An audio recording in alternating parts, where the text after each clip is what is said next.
아이고, 새해 오셨습니다. 예, 예.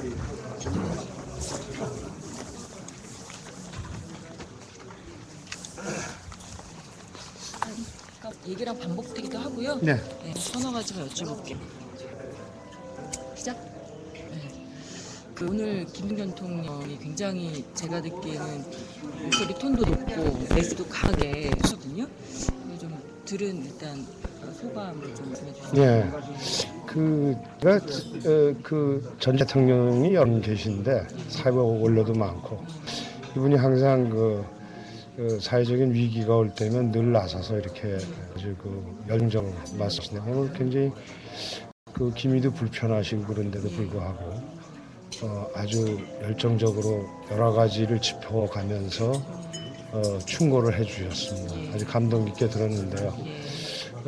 정리를 하자면 이제 사실은 지금 구한말 이래 동북아에 큰 변동이 일어나고 있는데 굉장히 중요한 말하자면 향후 5년이 될 것 같다. 이거를 잘 우리가 경영해 나가기 위해서는 이번 대선이 굉장히 중요한 고비가 될 거다. 예, 이런 거 하고 그리고 지난 10년을 보수 쪽에서는 잃어버린 10년이라고 자꾸 얘기를 하는데 하나하나 짚어본다면 특히 문화에서 정신적 부분이라면 문화에서 아주 과거와 비교할 수 없는 괄목할 만한 그런 신장 또 세계적인 말하자면 저력을 과시했다. 뭐 이런 등등으로 정리할 수 있겠습니다.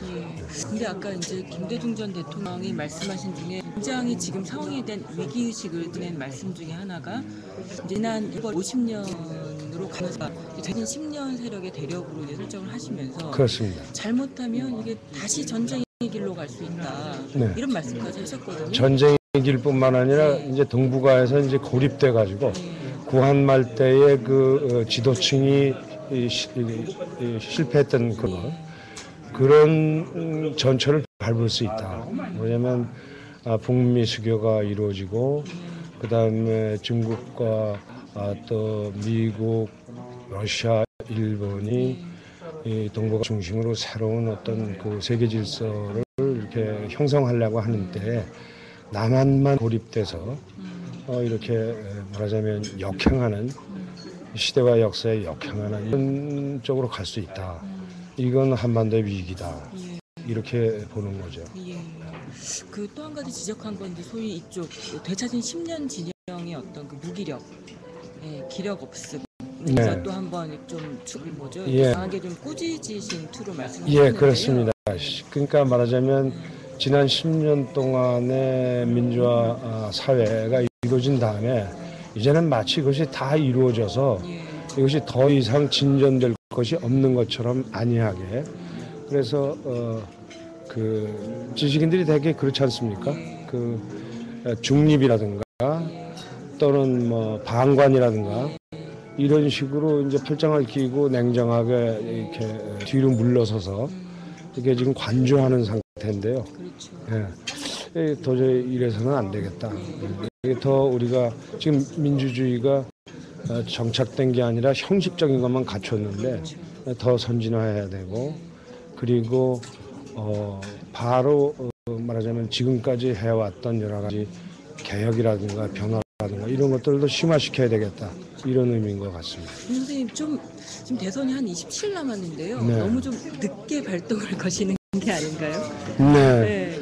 그동안 이게 이제 뭐냐면 소위 이른바 이제 단일화하기 위한 노력들을 각 정당들이 이제 하고 이러면서 엎치락 뒤치락 하고 이러면서 이 지식인들이나 제야도 자기 말하자면 자기 페이스라고 그럴까 이런 거 못 찾은 것 같아요.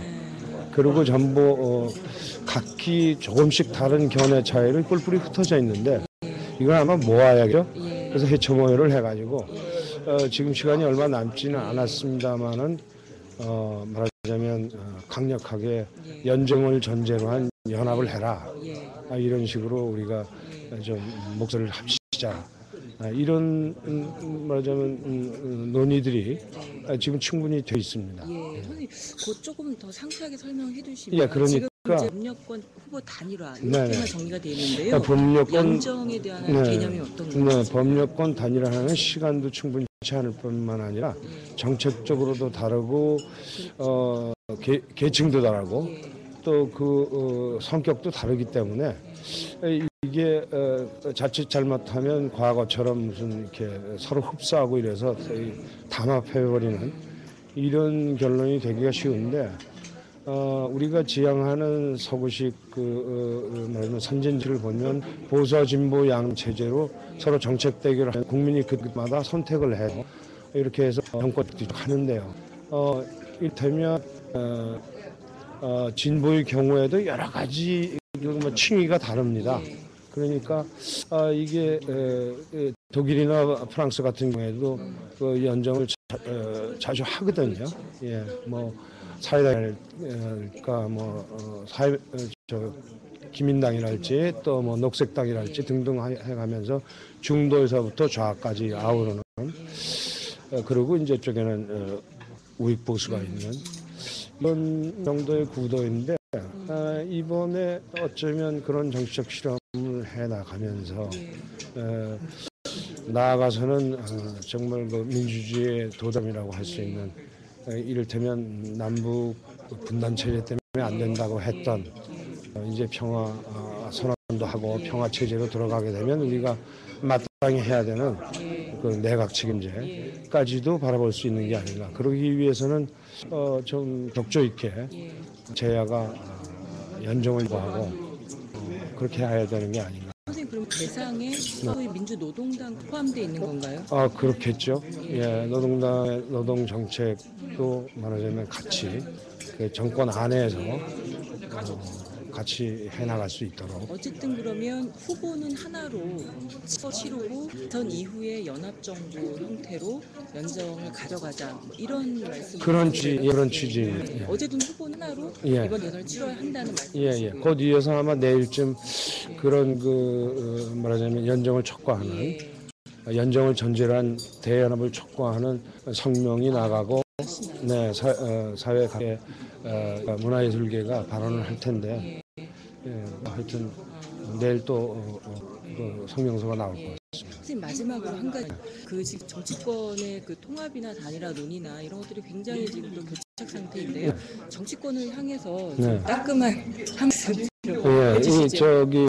DJD 오마이뉴스하고의 인터뷰에서 이미 지적을 했는데요. 이거 곧 이어서 이제 총선이 있지 않습니까?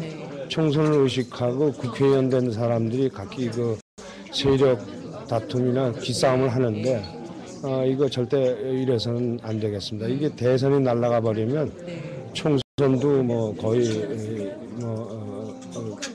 패배할 것이라는 게 이제 짐작할 수 있는데 제일 우선 지금 시급한 게 대선에서의 이제 승리니까 그쪽으로 자기 기득권이 이런 걸 전부 모두 버리고 하나가 돼서 그래서 서로 조금씩 다른 정책적 견해는 다음 장에서 우리가 펼치기를 그렇게 촉구하고 싶습니다. 선생님 이제 3년여 만에 이제 파리 런던 생활 마치고 완전히 귀국하셨는데요. 앞으로 남은 대선 동안 대선을 향해서 모든 걸 그것보다 대연합을 이룰 수 있도록 문인들이나 또 우리 문화예술가 친구들하고 함께 좀 열심히 노력을 해보려고 합니다. 알겠습니다. 네. 감사합니다. 감사합니다.